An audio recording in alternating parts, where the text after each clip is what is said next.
She banged on my gate so hard I thought it would break. "Open up," she yelled. "You can't stay here another night." I stepped out of the barn, still wearing my dusty boots. The sun was dipping behind the hills, painting the sky orange. I kept my voice calm. "This is my ranch. You don't get to tell me to leave." Karen stood there in her blazer like she was leading a parade. Two men in bright yellow vests were behind her, holding a clipboard as if that made them powerful. She waved a folded paper in my face. "This is an official HOA eviction notice. You violated community codes. Your fence is too high, your barn isn't approved, and you're harboring livestock." I almost laughed. "Lady, this isn't even part of your HOA. This land has been in my family for 60 years. She took a step closer, her eyes narrow. "You think you can hide behind some old deed? Our board decided your property falls under our jurisdiction now. If you don't pack up tonight, we'll have the sheriff remove you tomorrow." That's when I felt my jaw tighten. Not because I was scared, because I knew something she didn't. I folded my arms and said, almost under my breath, "I'd love to see the sheriff try." Karen didn't hear the edge in my tone. She smirked like she'd already won. "We'll be back in the morning," she said, and marched off, her men trailing behind. I watched them drive away, the gravel crunching under their tires, my dogs pacing at the gate. For a moment the ranch was quiet again, except for the wind moving through the dry grass. I went back inside the barn and opened a locked steel cabinet in the corner. Inside wasn't what most people would expect: a stack of official binders, seals, and a badge that hadn't seen daylight in years. I ran my thumb over the emblem that read National HOA Oversight Commission. I muttered, "She really has no idea who she's dealing with." The truth was, I didn't just own this ranch. I was the regional commissioner who oversaw every HOA in 5 states, and the acting federal advisor on HOA compliance nationwide. If anyone was breaking rules here, it wasn't me. I grabbed my phone and a tall man stepped out of the SUV, shutting the door without making a sound. He wasn't dressed like a neighbor. Black jacket, dark jeans, boots that crunched on the gravel. Another door opened on the passenger side, and a second figure appeared, shorter, carrying what looked like a leather folder. I stayed seated on the porch, rocking the chair back just enough to show I wasn't bothered. My dog stood stiff at the steps, ears up, not barking yet, waiting for a signal from me. The tall man raised a hand. "Evening. We're here on behalf of the Valley Ridge HOA Board. We just need a quick word about your compliance issues." I raised an eyebrow. "Compliance issues at 9 at night? You folks always work this late?" He smiled without humor. "Sometimes situations require urgency." The second man stepped forward, flipping open the folder like he was about to serve a warrant. "We've got orders to inspect your structures and record inventory of unauthorized livestock. We're permitted to enter." I let out a short laugh. "Permitted? By who? Karen? You don't have any jurisdiction on this land?" The tall man's smile faded. "Look, sir, we don't want trouble. We just need to make sure you understand the gravity of non-compliance.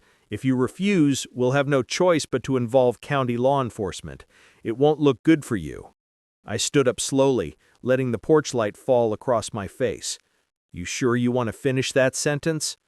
Something shifted in their expressions, like they sensed they'd walked into the wrong kind of conversation.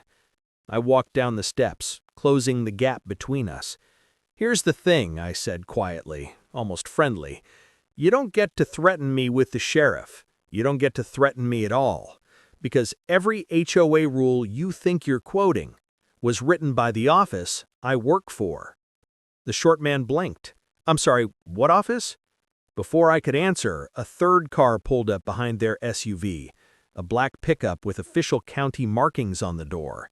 Red and blue lights blinked once, then went dark. The tall man stiffened. "We didn't call law enforcement."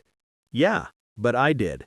The pickup door opened and out stepped Deputy Ortiz, a man I'd known for over a decade. I let the phone buzz twice before I answered. I didn't say a word at first. Karen's voice shot through the speaker, sharp and impatient. "I told you to leave my property! My men say you're refusing to cooperate! If you don't vacate by sunrise, I'll have the sheriff drag you out myself!" I glanced at Ortiz, who raised an eyebrow at the mention of the sheriff. I put the call on speaker. "Go ahead, Karen. Say that again."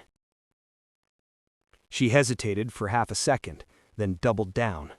"You heard me! I'm filing for immediate removal! You're trespassing on HOA land!" Ortiz crossed his arms and smirked. "Funny, I don't recall HOA land extending past the river. This ranch isn't even in your jurisdiction, ma'am." There was a long pause on the line. Karen's voice dropped to a hiss. "Who was that?" I didn't bother answering. "Karen, you really should have done your homework before calling. I'd hate for you to embarrass yourself any further." She laughed, brittle and high-pitched. "Embarrass myself? You're a squatter, pretending you have rights here. I know people at the county office. I can have you blacklisted by tomorrow." I could hear the quiver in her voice now. She was bluffing, but she didn't know I could hear it. "Karen," I said, calm as ever, "I know all the people at the county office, and the state board, and the National Commission. If you keep this up, it won't just be a local complaint. It'll be a federal violation." The line went quiet. Ortiz stifled a grin and gave me a look that said, "You're enjoying this too much." Finally, Karen spat out, "This isn't over," and hung up. The two men in front of us shifted awkwardly, their tough act gone. I gestured toward the road. "You heard your boss. Go tell her to get some rest. I'll be filing my own report in the morning." They didn't argue. The SUV's tires spun gravel as they pulled out of the drive and disappeared into the night. Ortiz turned to me. "You planning to tell her who you really are before this escalates?" I shook my head. "Not yet.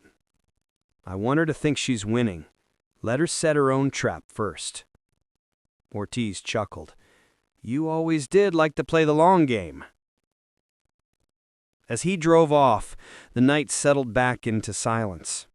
I headed inside, but sleep wouldn't come easy. Karen's arrogance wasn't just annoying, it was dangerous. By sunrise, my phone had already lit up with 3 missed calls and a string of messages from neighbors. I took another step toward her, still holding the ID open so the crowd could see. "Forged my deed? That's a bold claim. Why don't we let everyone see your evidence right here, right now?" Karen shifted her weight from one foot to the other, clutching the megaphone tighter. "I don't have to show you anything. The press will handle it." One of the older neighbors, Mr. Halbrooks, spoke up. "Karen, we've known his family for decades. That ranch has belonged to them since before this valley even had an HOA. Others nodded, murmuring in agreement. Karen's smirk faltered. "You're all being fooled. He's using fake authority to scare us. I'm protecting this community." I pulled out my phone, tapped the screen, and brought up a video. "You mean protecting them the same way you sent 2 unlicensed men to trespass on my land last night?" I raised the phone so everyone could see the clip. Clear as daylight, my porch camera had recorded the whole scene, with the 2 men, the SUV without plates, and Karen's voice on speaker threatening eviction. The crowd went silent. Karen's eyes went wide. That's not what it looks like." "It's exactly what it looks like. Illegal entry, false eviction threat, abuse of authority. I've already forwarded it to the county and to the National Commission's legal department." For the first time, Karen looked like she was searching for an escape route, but she wasn't done yet. She raised the megaphone again, her voice cracking as she shouted, "He's lying! He's editing videos to make me look guilty! You can't trust him!" That's when a black sedan pulled up at the edge of the crowd. A man in a navy suit stepped out, tall, composed, carrying a briefcase. The county seal was pinned to his lapel. Karen froze as soon as she saw him. "Good morning," the man said, his tone crisp. "I'm here from the county registrar's office. We've received multiple complaints about fraudulent HOA activity in this area. I'll be speaking with the property owner first." He turned to me, shook my hand firmly. "We've already reviewed your deed. Everything's in order." The crowd murmured again, this time louder. Karen's face turned bright red. "You can't just show up without notice. We're in the middle of a community meeting." The official cut her off. "You're in the middle of a potential investigation, ma'am. We have reason to believe you've been misrepresenting your HOA's jurisdiction. That's a serious offense." Karen's mouth opened, then closed again. She dropped the megaphone to her side. I kept my voice even, not rubbing it in, though every part of me wanted to. "Karen, I warned you last night. You should have stopped when you had the chance." The official turned back to me. "We'll need your footage as evidence. We're issuing a cease and desist against the HOA's actions on your property, effective immediately, and we'll be auditing the board's finances as well." I nodded. "You'll have everything you need by tonight." Karen finally snapped.